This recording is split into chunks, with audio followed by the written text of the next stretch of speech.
Hey, Peaceniks! This episode of the Peace on Drugs podcast is in no way affiliated with Skittles. Taste the rainbow. Fear the rainbow. Hey guys, Ronnie Rainbow here, and I am high on fructose.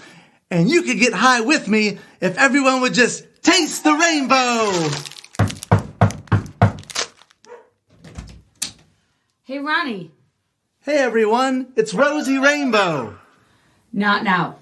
What's going on, Rosie? There are a bunch of reporters here. They're asking about your past. My past? Who did you work for before Skittles? Before Skittles? I had a lot of jobs. I sold cologne. I worked for Shoe Carnival. Hey everyone, buy the first pair of shoes, get your second pair half off. Ronnie. Yeah? Did you work for Purdue Pharma? They're saying a tape has surfaced from 1999. Oh no. Hey guys, Ronnie Rainbow here to tell you about a new non-addictive, non-habit-forming opioid called Oxycontin. Yeah! And if you're taking 60 milligrams or less a day, you can quit with no withdrawal effects. It is an amazing substance, non-habit-forming, non-addictive, no overdoses. It's an amazing new pain treatment. You can treat arthritis, mild back pain, headaches. Heck, I take it sometimes just to get out of bed. It's the best pill I've ever seen in my life. Oxycontin. You can take it. Your friends can take it. Your grandma can take it. Your mother can take it. Your dog can take it. Your cat can take it. Everybody can take it. Oxycontin.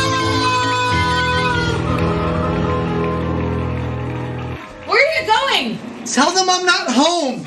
Where should I tell them you are? Tell them the whole time I thought I was selling Purdue chickens. But you said Oxycontin in the video. They'll know. They'll know. Fake news. Fake news. All right, Peaceniks. Just having a little fun. Ronnie Rainbow's in a little bit of trouble there. So today I had a great conversation with Amanda from the Psilocybin Academy. We talked about psychedelic therapy, the new research that's being done, laws that are changing, loosening the government's death grip on amazing plant medicines. I hope you enjoyed this as much as I did. Remember, follow us on Twitter at Peace on Drugs Podcast and Instagram. Go to thepeaceondrugs.com. Subscribe to our newsletter. Let's dive into this week's episode with Amanda from the Psilocybin Academy. America's public enemy number one in the United States is drug abuse. Drugs are menacing our society. What are your thoughts on the drug problem? I had a great time doing drugs. So tonight, from our family to yours, from our home to yours, thank you for joining us. This is the Peace on Drugs. All right. So, Amanda, tell us about Psilocybin Academy. Yes, thank you. First, thank you for having me. Oh, you're welcome. Thanks for being on. Thank you. Psilocybin Academy, we are a few things. An informational and educational hub for many topics around psychedelics, alternative medicine, plant medicine. So we share research, how-tos. We advocate for responsible drug use. We collaborate with research centers and universities. We fund open source research, promote plant medicine alternative products. We have just launched our own cryptocurrency to bridge those two worlds, sort of in line with these trends that are happening. So that's exciting.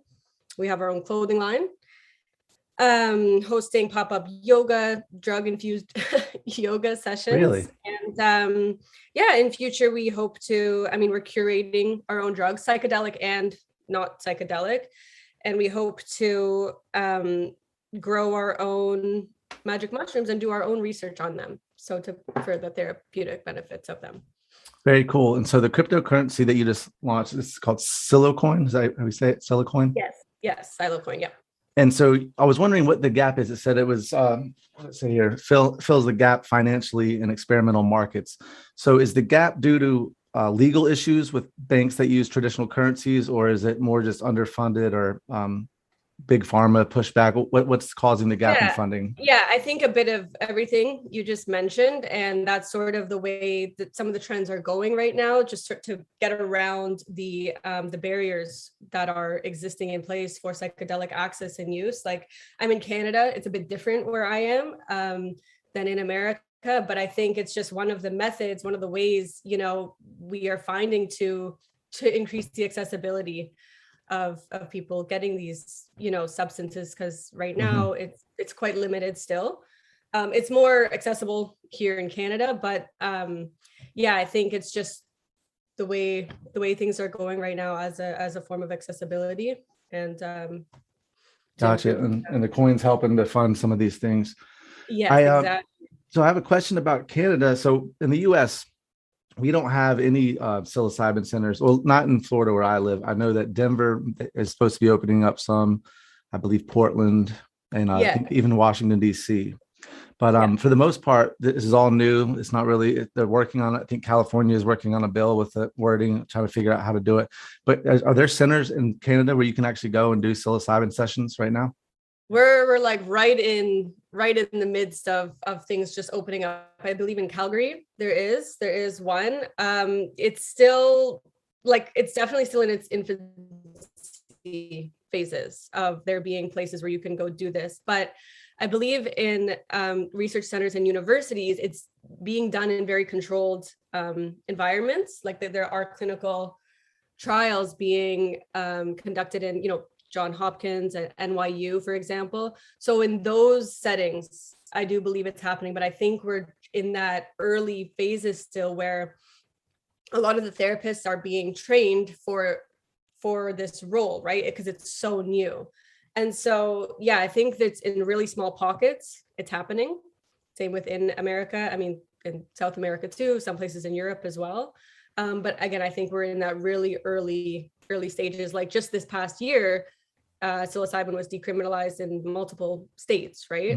So this is we're right in there. And so we're partnering with university in Portland, Oregon. I think they're more innovative there. And so I think it's going to look like that for a while, like certain states just starting, right? Because this is one at a time, and then you have to kind of wedge the door. We really need the federal government to do something about it, and they're not doing it because it's like Mississippi and a lot of the southern states, they're not going to come around to any drug policy changes unless the federal government makes them. So I was reading about just in the last month or two, I was just reading this online. The FDA is approving or is giving funding for psychedelic therapy for tobacco addiction and different there was one or two examples, but that's a first, at least what I was reading on that article, a first since the 1970s. So since after the hippie movement. Big deal. Yeah. Yep, they shut everything down. That goes to show this big transformation that we're in. I'm excited about it. And I've been doing psychedelics since I was 16, which is too young. I don't think I should have started that young. And when you start at 16, no one's guiding you. You're just, somebody gives it to you at school and you all of a sudden have a crazy experience that kind of goes good and bad and back and forth. But ultimately now as an adult, that when I do them with intention and make sure I got the right set and setting. And I've have really, really great experiences, and it's helped me with depression and addictions and things like that, even like cigarettes. And so a lot of people are seeing the cigarette addiction is a big one, because this is a extremely addictive substance, and people do these drugs, and the drugs open up their mind and show them their addiction from like an outside perspective. They can see themselves for the first time. Exactly. So it helps. Go ahead. Yeah, I mean the research, the evidence coming out from these trials that have been going on the last few decades for tobacco addiction, the opioid crisis happening right now, alcoholism, many different drug addictions. I mean, the research is just, the outcomes are hard to ignore when it comes to these amazing benefits that these people are having for mental health illnesses as well, depression, anxiety. I mean, these results are totally like mind-blowing. And one of the things I find so interesting is that they're having such positive benefits and outcomes for what they have termed treatment-resistant conditions. So treatment resistant depression, for example, you know, after all these decades from when those modern medications and pharmaceuticals were being prescribed, saying, oh wait, you know, something isn't working here, something's not right. And it could be said that that's one of the reasons is because they're suppressing, right? Those medications are suppressing a lot of the underlying emotion, Yes. just things that don't really get to the root cause. And I think that's one of the main things about psychedelics and psychedelic therapy is that they work to get to the root cause, the root thing, the core thing underneath that's, you know, underneath the addiction or whatever it is. So exactly. Johan Hari in his book, Chasing the Screen, or was it Lost Connections? He referred to it as addiction is that you're looking at the smoke, the building's on fire. And if you don't put the fire out, blowing the smoke away is not going to help. And we're not fixing the core problems, which is a lot of times childhood trauma and these things. Exactly. And doing a psychedelic experience can help you deal with these things that you haven't been able to deal with. MDMA has been, there've been a lot of positives about that, and psilocybin, LSD in this country. I was looking at your Blotterville thing, which is kind of cool. Yeah. LSD in this country there's no way that they're going to, anytime soon, I don't think they're going to let us experiment with that. Everything that I'm pretty certain that most of the legalization has been, or decriminalization has been through plants, not compounds like LSD, with the exception, I think, of Oregon's decriminalization. Right. I mean, yeah, there's still a lot of positive research outcomes with LSD and multiple other psychedelic drugs that might be more popular in, you know, South America, like ibogaine or exactly Africa. So the research is out there, it's been done, and now these studies are kind of showing what the ancient, you know, wisdom and the cultures and the indigenous people have known for so long. They didn't need science to prove this, right? It was the reality. They knew that they were in harmony with the nature, with the plant medicine, with Mother Earth. And so they, of course, they used these things very intentionally and in ceremonies, and had tremendous healing benefits and effects from them. And they knew how to treat them with respect and so on. So yeah, they were much more in touch with the natural world. Yeah, and I think that's what is so needed. One thing that's so needed right now in this overstimulated, stressed out society that so many people are feeling, right? And so it connects us to that nature, which is us, right? We are extensions of nature. So it connects us to ourselves, and the psychedelics allow basically to access, like you were saying, the psyche, to process the unprocessed emotion, to release trauma, memories, heavy stuff that we carry, that, you know, we use substances to cover up. And that's so profound. Like when these substances are used with intention, like you said, of course you could just go and trip and just get high, right? And you'd have a great time or whatever. And sometimes you might accidentally have a transcendental experience where it does something positive, but you also could accidentally have a bad experience if you're not in the right setting. So I think that's why one of the reasons, like now it's this movement towards the therapeutic settings and the controlled settings, is because you're going to have a guide there with you, someone who's been trained. And not just that, but psychedelic assisted therapy is combined with traditional talk therapy or psychotherapy. So you're not just having this big, you know, trip or this big transformative experience, even if that was a positive experience. And then you're going back in your day-to-day life, like, wait, so how do I bring that feeling back, right? Or even if you go to some ceremony somewhere else, you have this really amazing experience. Your perception is totally expanded, but then you go back to your life and it's like, after some days and weeks, you're kind of like, wait, so how can I bring that back? And that's why I think this psychedelic assisted therapy is going to be and is so powerful, because someone is there with you, someone is following up with you. It's ongoing to bring that to integrate it, basically. Integrate those experiences. Yeah, it's kind of like a westernized version of the shamanic ritual, you know, because they had somebody there to guide them. It was all intention was set. That's what the Native American church does with the peyote ceremonies. Michael Pollan's talking about it in his book.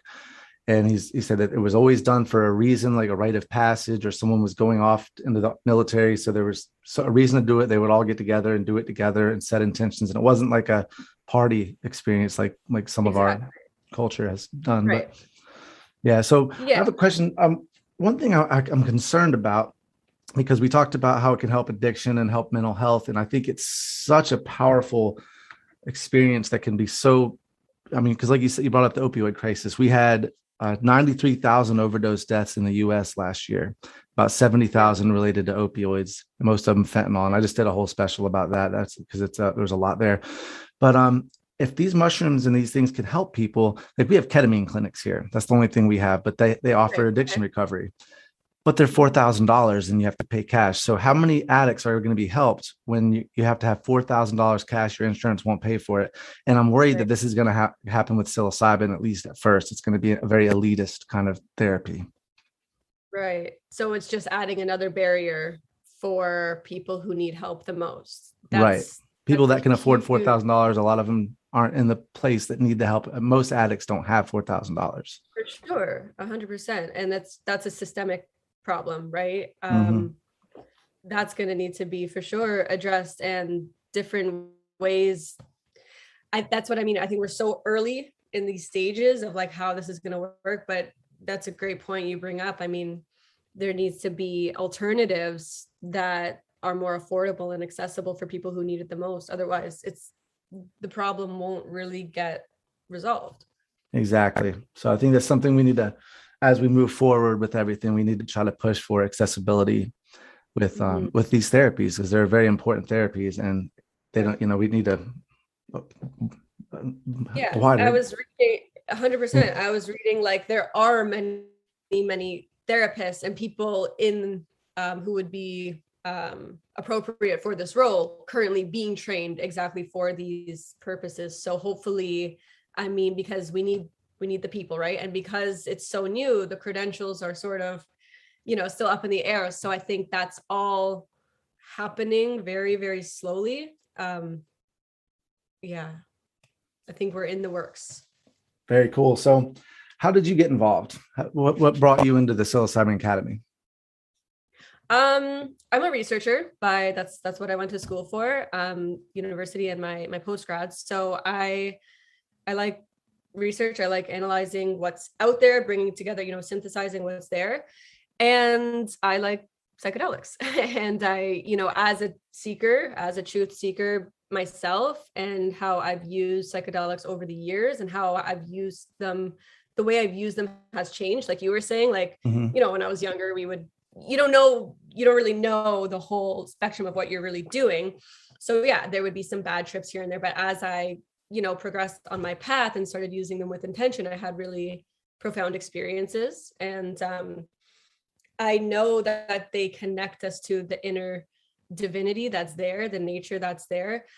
When we can shut off the ego mind, let's say, or when we can quiet that, the mental programs that are constantly running, there is an inner self-healing mechanism. There is an intelligence within us that doesn't need anything. It doesn't need us to try and control that. It is just there and it works. And that's when people say, we are like, they're God within us or something, whatever term you want to use. So when we allow ourselves to go into those states, psychedelics is one tool for that innate self-healing mechanism turns on. And, psychedelics is one way. Now we're seeing, there breath work, other things that can allow us to enter those states.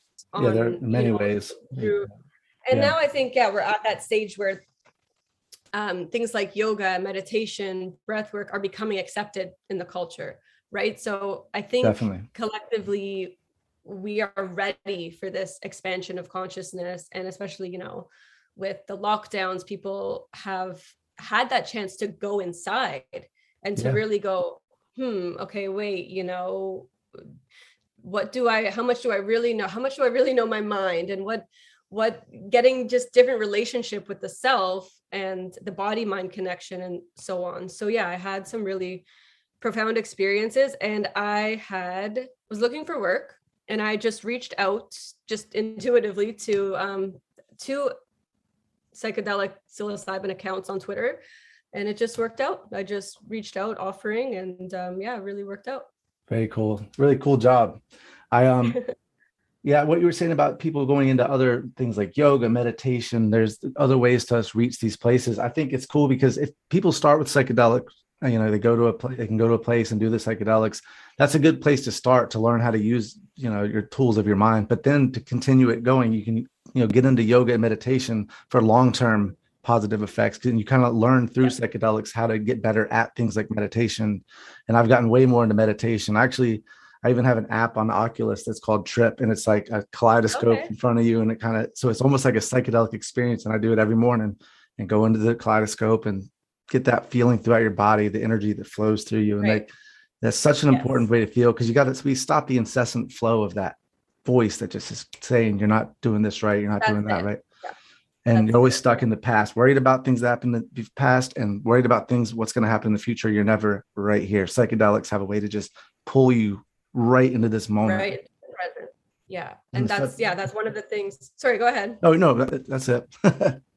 Yeah, that's exactly what you said. One of the things I was reading about preparing is that it turns off sort of that constant chatter and allows to go right in the present moment. I don't remember exactly the terms, but the default mode network, right?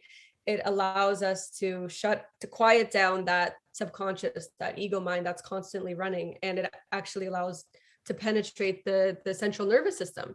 We are so overstimulated, we're so not in our bodies that it makes any type of healing you want to do is really, really hard when the nervous system is damaged. And I'd say collectively that's true for a lot of people. So to allow that nervous system repair, to calm the mind. And I think that's part of this paradigm shift that's happening, is that people are seeing, oh, wait, like how, what I'm thinking, and just seeing the connection, the body mind connection and everything, and how it affects everything really. And so getting to that, allowing the body, like I said, that inner self-healing mechanism to turn on once we're relaxed, or once the nervous system says, okay, it's calm now, it's safe now, rather than this constant fight or flight, thinking we're under attack or stress, which is,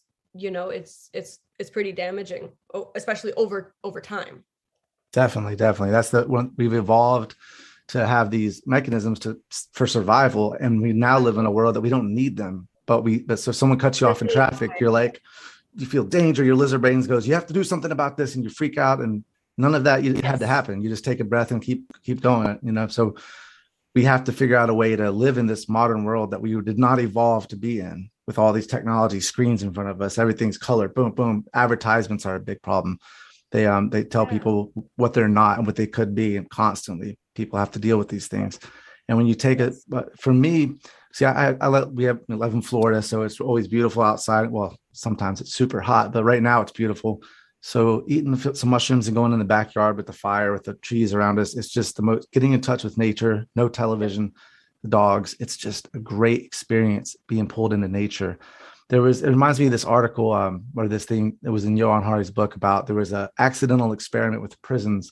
There was a prison built, and on one side of the prison, all the windows faced a brick wall. That's all they could see. And on the other side of the prison, it faced farmland, so they could look out in farmland. And the medical records of all the prisoners over years, there were like a whole higher percent, a lot more sickness, not even just mental sickness, but physical sickness on those that couldn't see out into the natural world. We need the natural world. That's where we're a part of, and we keep trying to separate ourselves from it, and it's not working. So that's one thing I love about psychedelics, is it makes you feel a part of the natural world.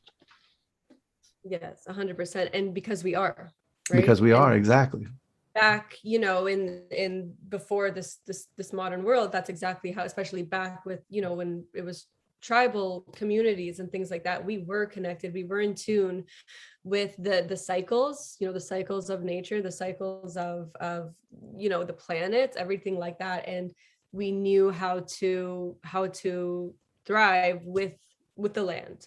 And that's totally disconnected now, right? And so these are for sure a tool that helps us, and just to feel what's underneath and to come up and to give that incessant chatter a break. I will say they might not be for everybody, right? I think maybe not for everybody, but for a certain person at a certain time in their life could be totally life-changing to have it. I agree. And the people that it wouldn't be for is, from what I've read, are people that are prone to bipolar or are bipolar or have it in their family, or schizophrenia is the big one.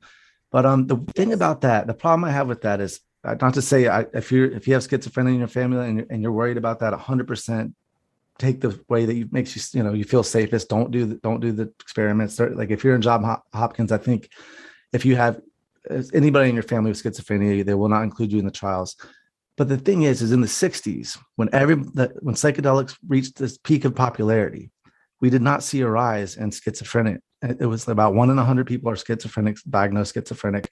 And after the 60s, it was still 1 out of 100. And I feel like if psychedelics were directly causing schizophrenia, then you would have seen a spike in the numbers of schizophrenics. Right. We didn't. Yeah. So the idea is that people, when they start experimenting with psychedelics, typically are, late teens, early 20s. And that's also when schizophrenia will usually, if you have it, that's when it's going to come out. So I think we're seeing a correlation with, they did psychedelics, and so it could be a traumatic trip that triggered it, but it would have been something else. What do you think about this? Right. Or I mean, another idea could be, if someone has those conditions already, would the psychedelic cause just a very bad trip or like an adverse reaction from it, right? That could be. It could be, and it could trigger the gene to turn on, to flip on the switch, to where now you're going to start having the voices or whatever the symptoms are of that specific. But the thing is, it probably would have happened. I mean, I hate to say, like, there's definitely, it's a really scary subject. If you can avoid getting schizophrenia, by all means, whatever you have to do. And if it means abstaining from drugs the rest of your life, do it. Like, it's not worth it.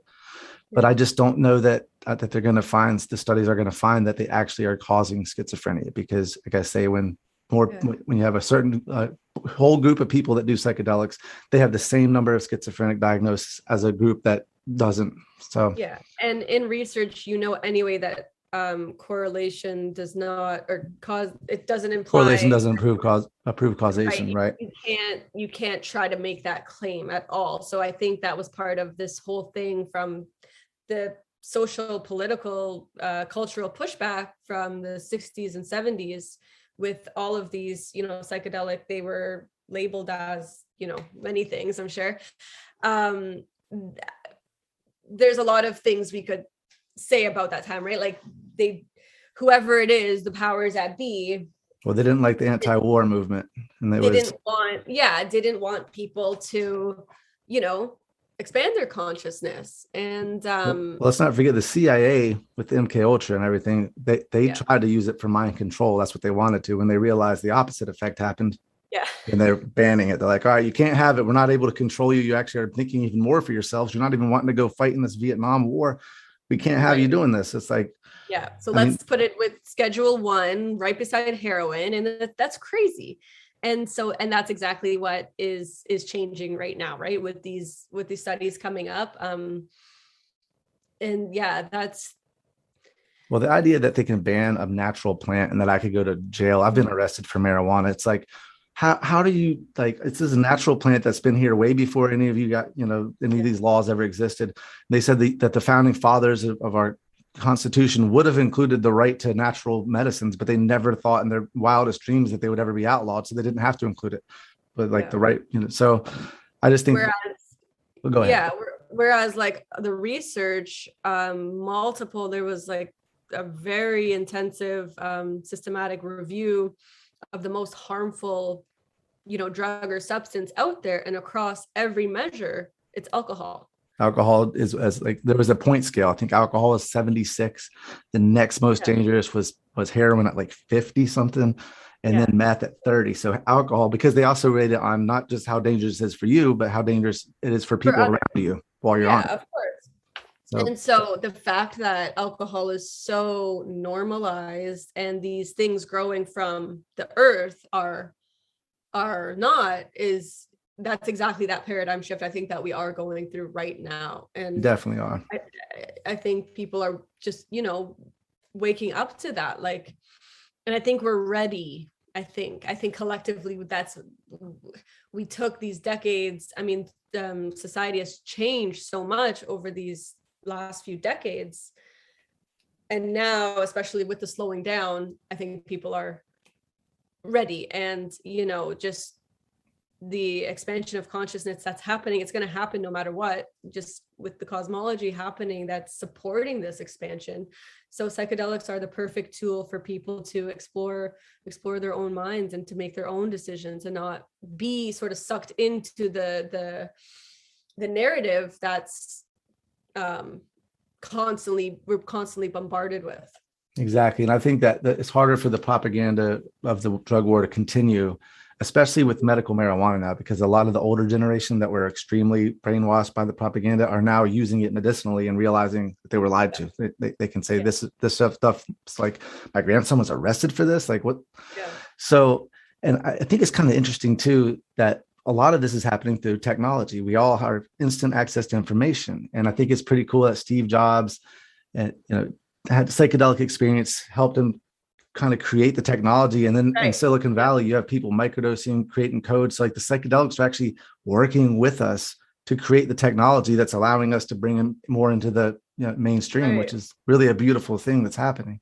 It is. Yeah, it is. And it's it's this sort of innate intelligence, this creative intelligence that is within all of us. Like no one is sort of, has more of this or something. It's about how much we can access it. And so that's in all of us. And that is a beautiful thing. And why not? We need more, creativity and, not just like repeating the same sort of things and listening to these outside external sources. And so it's incredibly empowering and healing. And like what you said about the propaganda, the media and the technology, I mean, with these outcomes coming out and being published, and especially all these, with MAPS and John Hopkins, we can't ignore that. That's not going to be ignored. So I think we are in a really positive direction right now. These clinical sort of science is just supporting what has been known by many people for a long time. I agree. And what you said about creativity, I think that's an important part, because we've all benefited from, music's the best example, of course, from all the great music that started in the 60s and, came out from the whole counterculture. And I think it's like we had drugs are like, I'm drinking caffeine here in my cup of coffee. So we're constantly using drugs, whether it's caffeine, alcohol, nicotine. But one thing that I think it was in Michael Pollan's book he talked about was spotlight consciousness versus lantern consciousness. And the idea is spotlight consciousness is what caffeine gives you, or meth or Adderall, whatever stimulants. It gets you very focused, but you can't see outside of just what you're focused on, versus the plasticity of the mind on psychedelics is more of a lantern. So while you don't have extreme focus in one area, you can see so much wider of an area. So this is how people get creative. They're not thinking right here. They're able to think and move their thought patterns around. And I think that the more people can have these experiences, the more we're going to see creativity, in music and all other areas of our lives. We're going to see more of this happening as people are able to have these experiences, versus having a cup of coffee and then getting blind drunk at the end of the night or whatever. Sure. Yeah, it connects a lot of the neural pathways, and it just makes a lot of different connections in the brain that, like we talked about, the consistent mental chatter that repeats, actually the subconscious mind just repeats itself, and it takes you to the past or present, and the psychedelic totally breaks that and allows all these new connections to be made and allows that inner creativity to come out. And I think we are seeing that this creative renaissance that we're in is pretty undeniable. And so I think we're only going to go, continue in this positive direction. I think there's those barriers that we have to sort of address, and maybe things can be done in slightly less formal settings. I think people are really creative with that, and there might be other options for people who I think they're trying to be careful this time. It's the 60s were like a free for all, and the government shut it down. So now it's like, all right, the government's letting us do a little bit. Let's be careful. Let's not make it a big party thing. Let's make sure that we're being very responsible.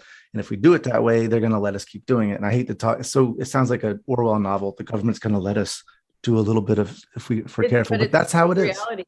Yeah, that's how it is. And but you know what, because this truth is because it's so, I don't know how to say it, because there's so much truth or evidence or a positive benefit of these, I think that's okay for now, because the truth is going to come out, right, through these really monitored sessions. Like, that's okay right now, right? Because then it gives the audience and the collective say, oh, okay, wow. So even in those really controlled environments, they're staying overnight maybe with the therapist, or they're being monitored through this whole trip, through this whole experience. And I think that'll ease a lot of people the previous perception about it, right, which is obviously very rapidly transforming right now. And so I think it's totally okay that it is a bit monitored right now. Well, definitely, because we don't want to go too far and have them just shut the whole thing down again, and that could happen. We lost 30 years of research of what we could have learned about consciousness in those 30 years. We'll never get back, and I would be terrified of the thought of that happening again and us losing all this. And something that's really kind of exciting is the safety and efficacy of these studies are all coming back like really, really, really positive. Like, they're safe. They are being safe. And so I think it would be a different story if, they were coming out with people having a lot of adverse effects or like something damaging happening, but that's not what we're seeing. Maybe a tiny bit like here and there, but overall, I think the results are just overwhelmingly positive. And so that's, I think, propelling this, and the FDA, the US giving funding to fund these psilocybin or the psychedelic therapy or treatments is a really big deal, and shows how much we are changing and progressing right now. Yeah. Have you heard of any of the studies? Paul Stamets brought it up in a podcast. He's the mycologist. He said there was some study about in the prisons. They asked everybody if they'd had any experience with psilocybin mushrooms. And then the people that had answered yes were a certain percentage less likely to have committed a violent crime to get in there. Something like that. I should look up the study.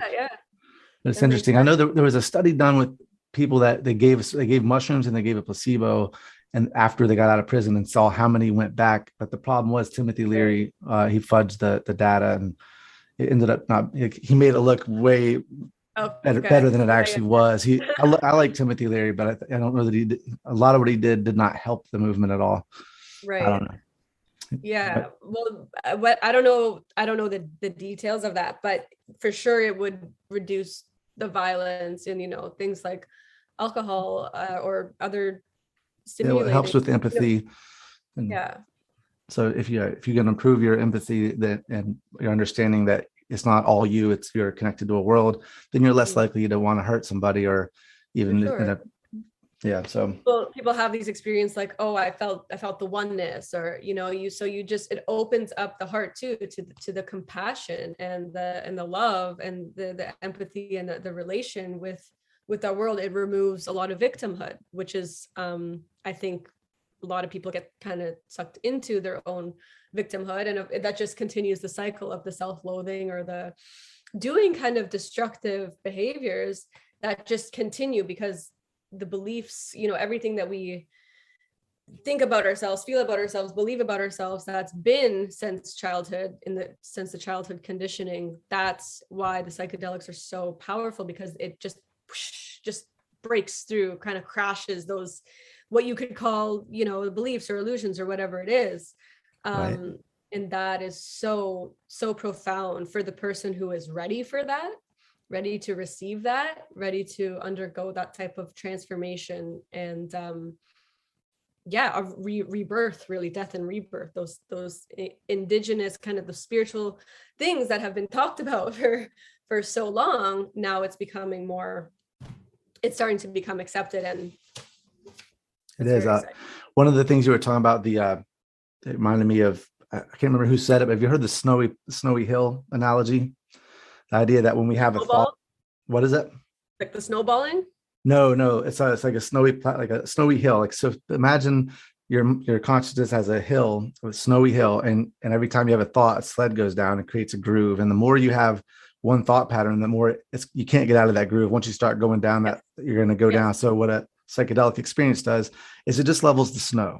So the grooves are gone. Now you can still have that thought, but you're not stuck in that groove. You can kind of pull it wherever you want. So you can move away from the way you were thinking. So I like that analogy a lot. It just kind of levels the snow and gives you a chance to rethink those incessant thoughts.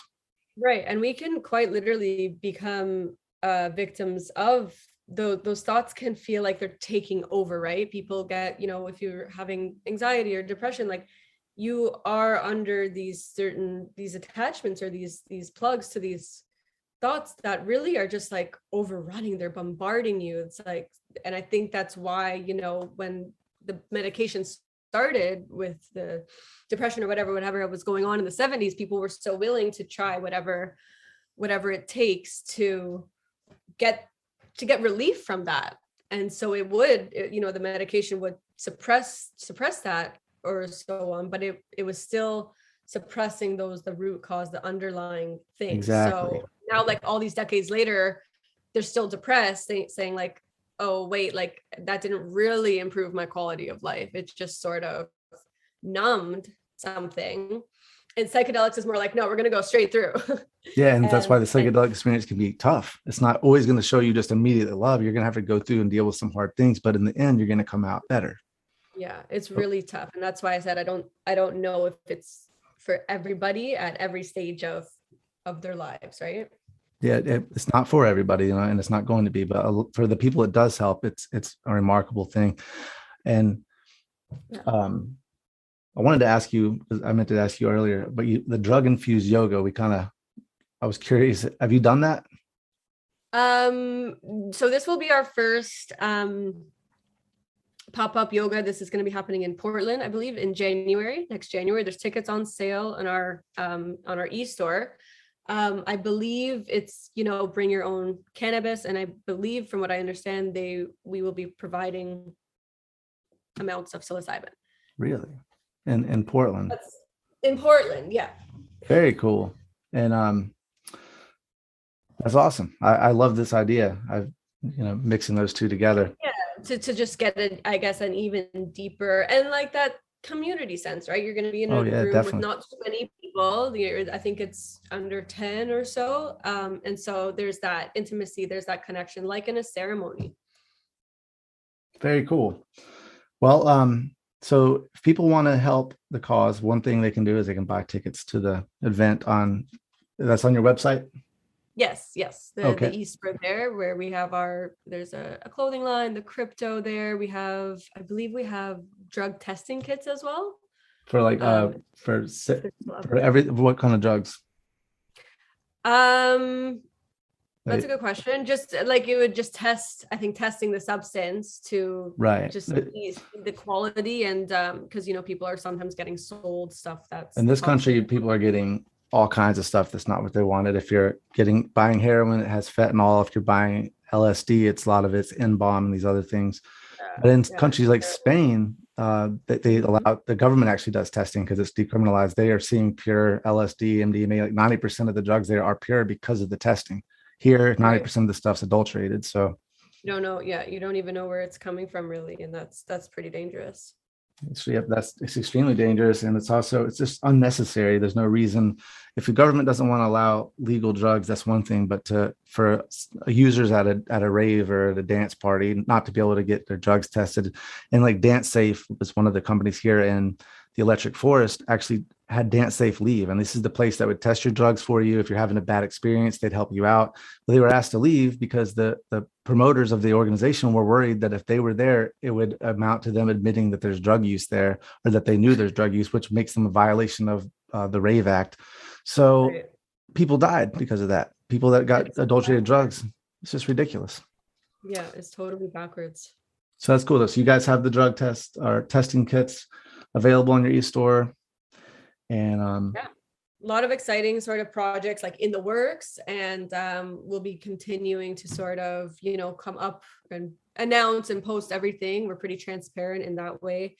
And hopefully down the line, we have our own mushroom dispensaries and conducting our own research. That's cool. I did see those little packets of microdosed.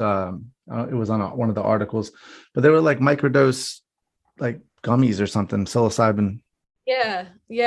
I don't know if those were psychedelic or more like the reishi and the not psychedelic mushrooms, or like they don't have the psilocybin or the psilocin for legal purposes, I imagine. Yeah, we're still working towards that in America. Yeah. Like, have you looked into the places in Central America that do, like, I know in Costa Rica they have mushroom retreats. They do peyote, I believe, or is it ayahuasca? Ayahuasca, all that. Have you looked into or been to any of those? Yeah, I mean, I haven't been to any of them. I know people who have. I think it's great. There's even different shamans coming here with their medicine and having the ceremonies here. Like, I'm in Ontario, Canada, and that's another huge plus. But like I said, sometimes you can go to one of those things, have a totally profound, amazing experience, and then you go back in your day-to-day life, and a couple of days or weeks later, it's like, okay, but how do I bring that back? And how, or if the subconscious starts again with the thoughts that they're always thinking, it's like, oh no, but how do I get back to that state that I was on that drug, on that trip? And so that's why I think these, the psychedelic assisted therapy, where it's combined with talk therapy, it's with somebody, it's over like a longer period of time. I think we're going to see some really amazing results with that, because it's not to say, like, maybe for some people one ceremony could be totally life-changing and have long-lasting effects. I think for more people though, it's kind of this ongoing therapeutic process. But like in some of the clinical studies coming out, just one dose of the psilocybin or whatever it is was having great, like, amazing benefits for addiction, cigarette cessation, and things like that. So and depressive symptoms. Just one dose was having like positive impacts 6 months later. And so that's pretty huge when you compare it to the traditional treatments. But they don't want us to get away from the traditional treatments. It's another hurdle we're gonna have to get across, because they want us to take a pill like SSRI, which they exaggerate how much they help. I mean, if you can do a psychedelic session, like you said, with some therapy, psychedelic session, maybe once or twice a year, something like that, then there's not a lot of money for big pharma in that, but there's so much more benefit from the person. So. Yeah, I mean, I think we could talk a long time about big pharma, but like those side effects too of those types of medications, time needs to go on before we know all the side effects, before we know everything about these drugs and the impact that they have on somebody long term, right? Which now that it's been a couple decades, now we're seeing like there's negative side effects of those too, which with the psychedelics, if you read through the literature, there's very, very, very minimal negative side effects. I agree completely. And I remember I was told, I don't know if you guys didn't have DARE there, did you? I've heard, yep. You did, so yes. So we were told stories, LSD, if you do it one time, it stays in your body for like 7 years, and you'll have flashbacks. And if you crack your spine, you'll go into a trip. It's all ridiculous. None of it's true.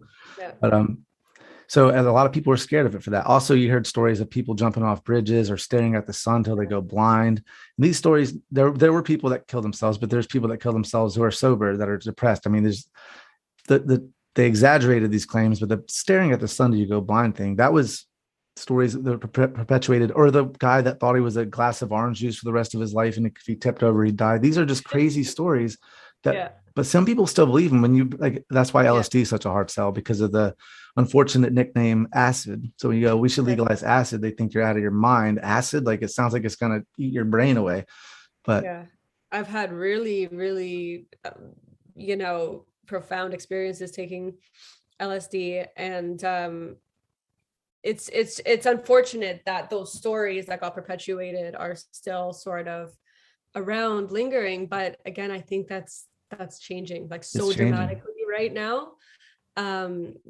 MDMA, which we would always thought of as a party drug, look at I believe it's MAPS, like, there's so much profound for alcoholism. And you want to talk about, the dangers and deaths of drugs, like, look at alcohol, just car crashes alone. I mean, but we don't talk about that, right? That's all just like, also alcohol withdrawal can kill you. Heroin withdrawal can't kill you. Alcohol withdrawal can.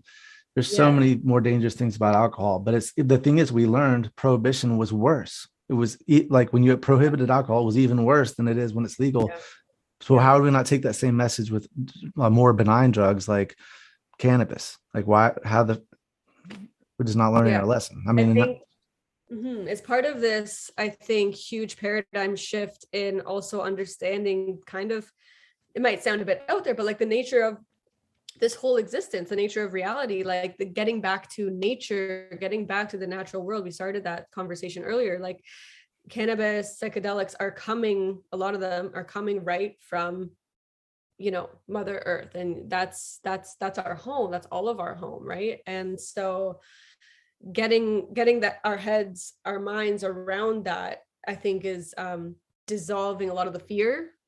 And because that was pushed on us, it was just pushed on us that you have to think in this way, and you have to go and do this, and all these types of things. And of course they didn't want people to think so much outside of that, right? Outside of that narrative. So exactly. And I think that also with the spreading of information, people are seeing the devastating side of the war on drugs with the cartels, but also with our mass incarceration. And then we saw what happened in Baltimore during the shutdown, as they stopped arresting for small drug dealers and possession charges. They just quit arresting across the board just for COVID, because they didn't want people to be in the jails. And then they thought crime would go up. Crime went down. So when they opened back up, they said, we're not going to go back to arresting for those things. The war on drugs is over there. So and that's huge. That's a big win, right? We're making kind of logical decisions based on what we're seeing. And I think that's, at least, like you said about the technology, the way information is spreading so rapidly around, and also the human spirit. Like, we're a lot of us, we're kind of tired of this thing, and we're standing up now. We're advocating for responsible drug use and for these things. So I think that's getting harder to suppress. Whereas before, like, you had groups of people, but it was much harder to, like, have, networks of people across the world all saying the same thing. And so I think that's getting really hard to ignore and deny. And that's amazing. That's awesome. It is. And it's also just becoming more and more into the popular culture, where people don't question it as much. So you're not on the fringe of society if you've admitted to eating mushrooms or something. It used to be that way. Are you familiar with Alex Gray? No. He's an artist. He has a psychedelic church in New York. It's amazing stuff, like 3D art, and it's out way out in the woods. And but it's pretty cool, the psychedelic church idea, because we have a very conservative Supreme Court now, and so they've made a lot of rulings in favors of for churches. But the thing is, we're not a theocracy, so they're making decisions on Christianity. But when the psychedelic church ultimately end up in the Supreme Court, they're going to have a hard time saying, well, you're not allowed to have your church with the psychedelics, but the Christians can do whatever they want. So they're going to hands will be tied, which is, I think, is kind of fascinating. I think we're going to see a lot of religious spirituality. Religion's a weird word, but spiritual movements with psychedelics, and that's exciting in itself too. And I think that's happening. Like we were mentioning earlier, I think 20, 30, 40 years ago, even meditation or things like that were kind of still like, or like going to therapy, even just like regular therapy was seen as kind of like not taboo, but like it was against this, right? So there was so much stigma about it. And just in these last few decades, I mean, what a transformation. People like yoga, meditation, mindfulness is being so integrated into the culture, into schools, with children. And so I think that is exactly like in sync with the psychedelic movement, the spiritual kind of awakening, if you will, spreading. And like a lot of the wisdom and practices, things from Eastern religions are like Zen Buddhism. Yeah. coming to the West. And that's how consciousness works, right? Like it's just expanding at such a rate right now, our overall individual and collectively. And so I think that's, of course, it's just being more and more and more accepted, integrated, and probably will, going to continue. I agree, and I'm seeing it with all. I was raised very religious. My whole family is very Christian, but I have family members that are still they're still believe in Christianity and all that, but they also bring books about like Buddha's brain. My cousin gave me. She's like, "This book's great. I wish my dad would read it, but he's a little more old school. He wouldn't get his head around it." But she did. She's like, "Oh, I love this." Now she's a yoga instructor. So it's definitely been there. Some of these things, they don't have to exist separately. If you want to be a Christian, you can still meditate and do yoga. You don't have to, just. Yeah, I think there's so much fear around certain things from certain groups and places, and you can hear kind of big claims Christianity might make about even things like yoga, and it's very bad, right? It's evil. It's this sort of thing. They want a monopoly on spirituality, and they don't have it. But actually, the drug war was started by the conquistadors, and then the settlers. They outlawed peyote because they couldn't compete with peyote when they were trying to convert the natives to Christianity. They're like, we have a wine and a cracker, and they're like, we have peyote and we can see God. So, like, well, then we're going to not allow you to do that. Exactly. That would go against this mainstream sort of narrative and belief system that is collapsing right now. Oh, you know what's fascinating though? Have you Brian Muir? His last name's Brian Muir-Rescue. The guy wrote The Lost Connect or the Immortality Key. Okay. Go ahead. It's a really interesting book. Harvard's actually doing a course on it now because he opened up this whole door of the beginnings of Christianity. Actually, he's pretty certain there was a psychedelic cult, and it goes back to Dionysian. These were these things in Greece, and basically he was reading the psychedelic studies that are coming out now through John Hopkins and stuff like that about the mushroom psychedelic, the psilocybin studies. And he said the people, because there's the end of life treatments that they're doing for people that are terminal. End of life distress, yeah. So he said people that would come out of these things that would just say, I'm like no longer afraid to die, just loving, at peace with everything. He's like, these are the same things he was reading because this guy studied ancient Greece. He's like, they would go to these Dionysian temples or Eleusinian and have these experiences and would write the same things. He's like, they were doing some kind of psychedelic. He's actually this whole thing about how, anyway, it's just fascinating. It would take too long to get into all the details, but it's a great book called The Immortality Key. Okay, awesome. That's so cool. Yeah, the end of life distress, just helping people to accept that's huge. And there's many different, the PTSD, OCD, body dysmorphia, trauma. We all I'm going to say all have a bit of that, right? And so I would say all of us do, because even if you've had a perfect life, you still have to deal with the death of your parents eventually, or people you love. Everybody's going to have some kind of trauma. That's just an unfortunate part of lilife. Yeah. But so that's the term. Have you ever heard the term the betterment of well people? The idea is that what's that? I think so. Yeah. Go ahead. Yeah. It's just the idea that just because you're not like messed up or addicted or extremely depressed doesn't mean you can't get better. Also, everybody can grow.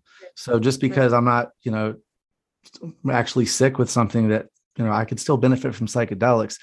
And the end of life thing, the people that are terminal were getting these mushroom treatments, but what about their loved ones who have to then watch them? Why can't they get the help also from understanding life the way that the person who is terminal is?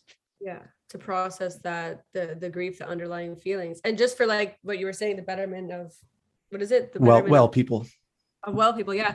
Psychedelics, exactly. You don't have to have a big, thing so that you want to, just improving your relationship with yourself will automatically, improve the relationships with the people in your life, your work life, and boost creativity. Everybody, most people have stress, so it reduces stress, conflict, just how you interpret your your reality, your world, and how you relate to others and yourself and the whole world. Like that's endless endless sort of potential for anybody. You're right, like you don't have to have one specific illness or condition to want to treat. Exactly. And like you said, we all have some sort of trauma. And I think most people have depression, whether it might not be enough for you to go seek therapy. But everybody I have, you have bad days. I mean, who doesn't? Yeah. It's just there. It's like this subtle sort of thing. I mean, like I was saying, we're so overstimulating and we're being almost like driven into not connecting and not community, but rather like isolation and separation. And I think one of the negative outcomes of COVID and the pandemic and these lockdowns is people are more isolating. I mean, just looking at the opioid crisis alone, the numbers between like once COVID really hit is like staggering. How much worse how much more people got into maybe their addictions or their those behaviors that they even might have been working so hard to get out of. And then all of a sudden barriers are increasing. Socialization is like a no now. And it's like, that's a huge tragedy. It is. And yeah, it was hard on a lot of people. I mean, I'm in Florida, so we had it the easiest because it's a whole political thing there. Anyway, I don't want to get into any of that stuff, but Florida, we opened right back up. But I have friends in North Carolina. That's where I'm from. And they were out of work for a long time. And a lot of them, if the ones that were alone were really alone. And I have friends that are dealing with addiction, and it's not been an easy road for them. 2020 has been very bad for some people. Yeah.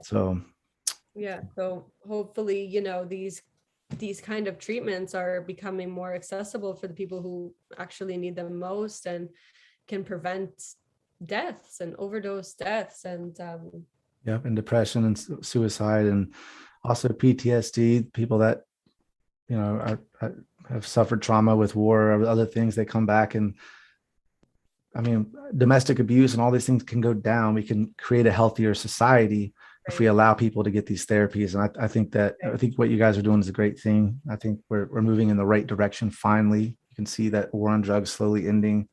Yeah, because we don't want to pass it all down through our kids and kids. And, we can have that opportunity now to stop that generational, pain and just those programs that we have. So psychedelics are a tool, right? That we can heal so much, and not just ourselves, but the lineage going forward as we continue to live and evolve, so that's really, really, really powerful. I agree. And they're a gift. The earth gave us a gift to show us something more, that there's more to this universe and this world and to our own consciousness than we could ever imagine. And it's a beautiful thing. People need to see that. I think it's important. Yeah, and they need to be treated with reverence, respect. They are sacred medicine. They are. Well, anything else you want to add before we wrap it up? No, I appreciate so much this opportunity. Thank you. And thank you for being on as well. Like, you're doing really great work. I checked out some of your stuff as well. So thank you. Very cool. Yeah. All right. Well, it was great talking with you, and hopefully we'll talk to you again. Yeah. Thank you so much for having me. Take care, Aaron. All right, you too. Bye. Okay, that was Amanda with the Psilocybin Academy. Thank you, Amanda. Thank you, Peaceniks, for joining us. Check out psilocybinacademy.com. Show your support, subscribe, maybe buy a psychedelic yoga ticket. I myself won't be able to make it to Portland this January, but yoga on psychedelics is definitely in my future. If any of you do go, let me know. I'll have to get you on the podcast so we can talk about it. All right. I'll talk to you next week. Peace out.